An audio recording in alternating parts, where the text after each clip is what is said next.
It's January 4th, 2026. Happy New Year. While you were sleeping off the holiday hangover, something terrifying and potentially incredibly profitable started happening on the other side of the world. Asian markets just ripped open the new year with the kind of ferocity we haven't seen in a decade. We are talking about vertical charts. We are talking about billions of dollars flooding into the East before the coffee is even hot in New York. But here is the problem. This isn't just a good start. This looks suspiciously like the top of the rollercoaster right before the drop. Wall Street is currently pricing in a perfect Goldilocks scenario for 2026. The S&P 500 is sitting fat and happy. But if you look at the supply chains, the interest rate divergences, and the absolute mania surrounding artificial intelligence hardware in Taiwan and Korea, you start to see the cracks. There is a $70 billion chip war brewing in Beijing. There is a central bank in Japan preparing to pull the rug out from under the global carry trade.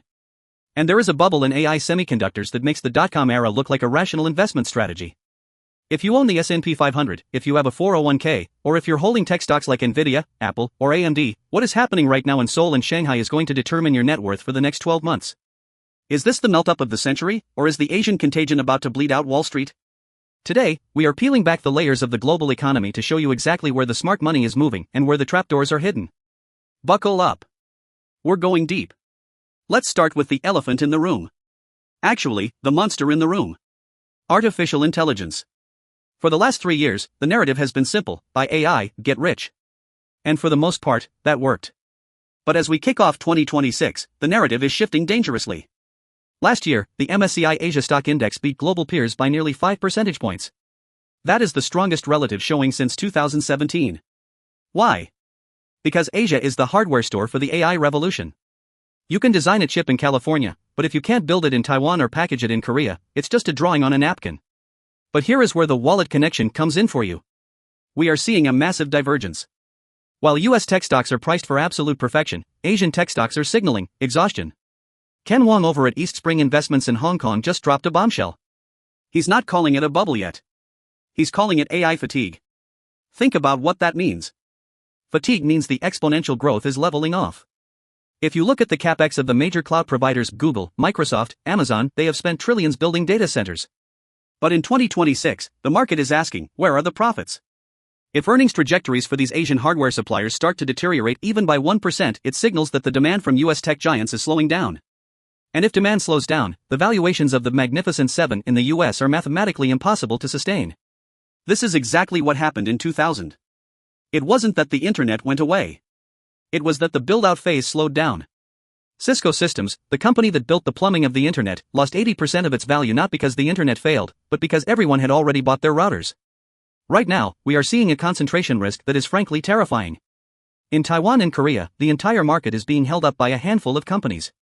We saw the regional information tech gauge hit a record high on Friday, January 2nd. But volatility is spiking. This rally is getting long in the tooth. If you are holding US tech ETFs, you are essentially betting that Samsung, SK Hynix, and TSMC will continue to see 50% year-over-year growth. But the insiders in Asia are starting to take chips off the table. They are worried about an earnings air pocket. This is the first layer of the onion. The supply chain is stretched. Everyone is invested in the same trade.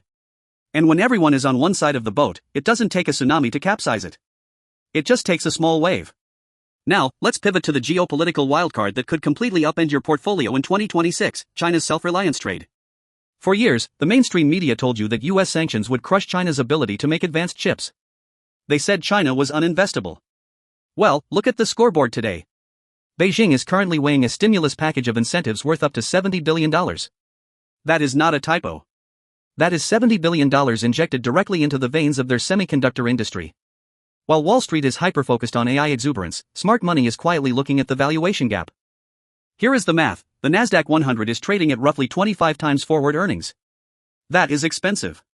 It's priced for perfection. Now look at the Hong Kong-listed tech giants. They are trading at 19 times forward earnings. In the world of finance, money flows like water. It flows from high pressure to low pressure. We are seeing a massive rotation starting in 2026 where capital is fleeing the overcrowded US trade and moving into Chinese semiconductor sovereignty. We just saw 2 blockbuster trading debuts in Shanghai, Meta X Integrated Circuits and Northreads Technology Company. Never heard of them? You will. These companies are China's answer to Nvidia. And the demand for their IPOs was absolute hysteria. Investors are rushing to throw money at Baidu's AI chip unit and gigadevice semiconductor.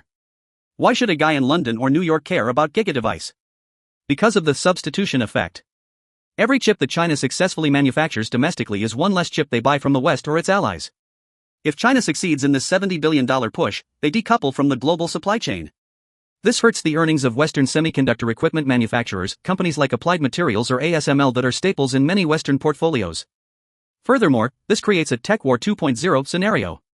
If China's chipmakers start catching up because of state subsidies, we could see a new wave of tariffs and trade barriers from Washington. Remember 2018? Remember what the trade war did to the stock market? Volatility exploded. The self-reliance trade is a double-edged sword. On one hand, Chinese tech stocks offer a massive value buffer compared to the expensive US market. On the other hand, their success creates a geopolitical time bomb. As an investor, you have to ask yourself, do I want to own the overvalued incumbent, or the undervalued challenger that has the full backing of a superpower's government? If the AI bubble is the spark, this next section is the gasoline. We need to talk about macroeconomics. I know, it sounds boring. But this is the mechanism that actually moves the trillions.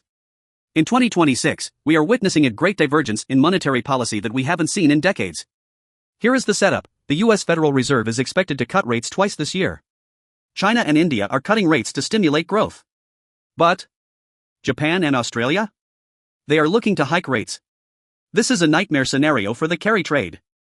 Let me explain the carry trade like we're 5 years old, because this concept is responsible for some of the biggest crashes in history. For years, interest rates in Japan have been near zero. So, hedge funds borrow billions of dollars in Japanese yen for almost free. They take that yen, convert it to dollars, and buy US tech stocks or US Treasury bonds that pay 4% or 5%. It's free money. It's the engine of global liquidity. But now, look at the Bank of Japan. They are under immense pressure to raise rates to stop inflation and save the yen from becoming worthless paper. If the BOJ raises rates, borrowing yen becomes expensive.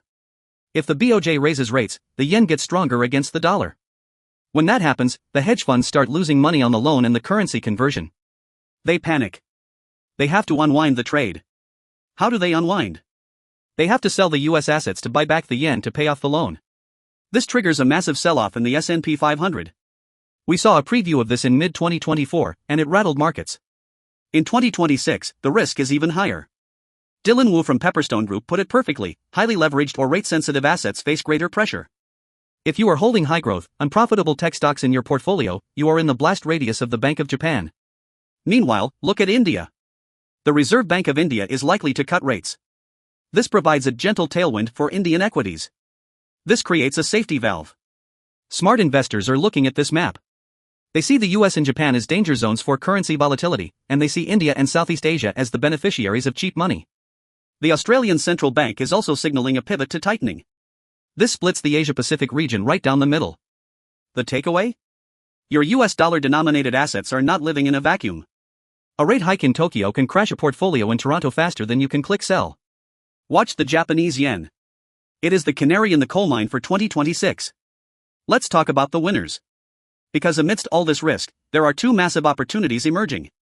Focus 1, the South Korean rocket ship. If you ignored South Korea in 2025, you missed out on the trade of a lifetime. The Korean stock market staged a 76% rally. It beat the world. And it's not stopping. On Friday, January 2nd, the benchmark Kospi index closed above 4,300. President Lee Jae-myung has set a target of 5,000. This is being driven by two engines. 1. AI hardware, Samsung Electronics is back. Their co-CEO literally said, Samsung is back. Korean semiconductor exports jumped 43% in December. They are the backbone of the AI boom. 2. The Value Up program. For decades, Korean stocks traded at a discount because they were run by family conglomerates that didn't care about shareholders. The government is finally fixing this. They are forcing companies to burn cash, buy back stock, and pay dividends. This is exactly what happened in Japan a few years ago, and it led to a massive bull run. Korea is now the Japan 2.0 trade. Focus 2, the rotation to laggards. Now, let's look at the underdogs. In 2025, India's Nifty 50 index only went up 10.5%. It trailed the rest of Asia by the widest margin since 1998. Why? Because everyone was busy buying AI stocks in Taiwan and Korea. India isn't an AI play, it's a demographics and consumption play. But markets are cyclical. As investors get nervous about the AI bubble, they are looking for safety. They are looking for non-AI value. Xin Yaoing from Aberdeen Investments calls this the rotation. Investors are moving money into India and ASEAN because they are shielded from the tech sector volatility. India is expecting lower consumption taxes and interest rate cuts. This is the perfect recipe for a domestic consumption boom. Think of it this way.